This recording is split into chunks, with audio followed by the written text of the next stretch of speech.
किसान भाइयों, जरा ईमानदारी से बताइए, क्या कभी ऐसा हुआ है कि आपने महंगा बीज खरीदा, पूरी मेहनत की, खेत तैयार किया, लेकिन फसल खराब हुई और जब आप शिकायत करने गए तो दुकानदार बोला बीज तो सही था, कंपनी बोली मौसम खराब था और आखिर में नुकसान सिर्फ किसान का हुआ।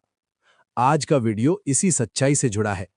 आज हम बात करेंगे सीड बिल 2025 की, एक ऐसे कानून की जो सीधे आपके बीज, आपकी फसल और आपकी कमाई से जुड़ा है। वीडियो पूरा देखिए। सीड बिल 2025 भारत सरकार द्वारा लाया गया बीज से जुड़ा एक कानून है।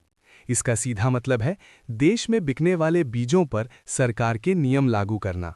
सीड बिल 2025 ये तय करता है कि कौन सा बीज बिकेगा, उसकी गुणवत्ता क्या होगी और बीज खराब निकला तो जिम्मेदार कौन होगा। यानी अब पिछले कुछ सालों में नकली और घटिया बीज तेजी से बढ़े हैं। कई किसान भाइयों ने देखा है बीज उगता नहीं, या पौधा कमजोर रहता है, या फसल आधी में खराब हो जाती है, लेकिन बीज बेचने वाला कभी जिम्मेदारी नहीं लेता। इसी समस्या को रोकने के लिए सीड बिल लाया गया है। सरकार का कहना है अब सीड कंपनी जवाबदेह होगी। बीज बिल के मुख्य पॉइंट्स अब समझते हैं। सीड बिल की सबसे जरूरी बातें।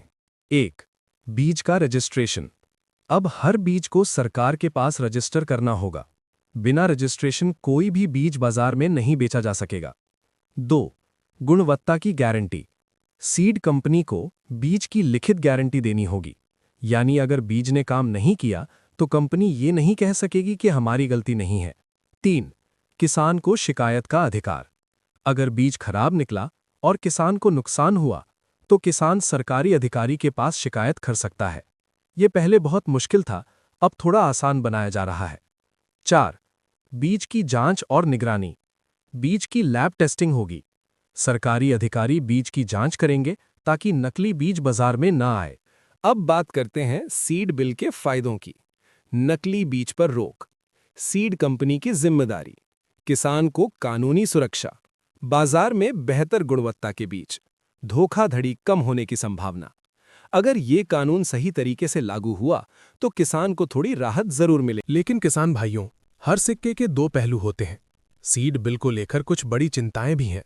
बीज की कीमत बढ़ सकती है क्योंकि कंपनियों पर नए नियम लगेंगे। क्या किसान द्वारा बचाया गया देसी बीज भविष्य में मुश्किल में आएगा?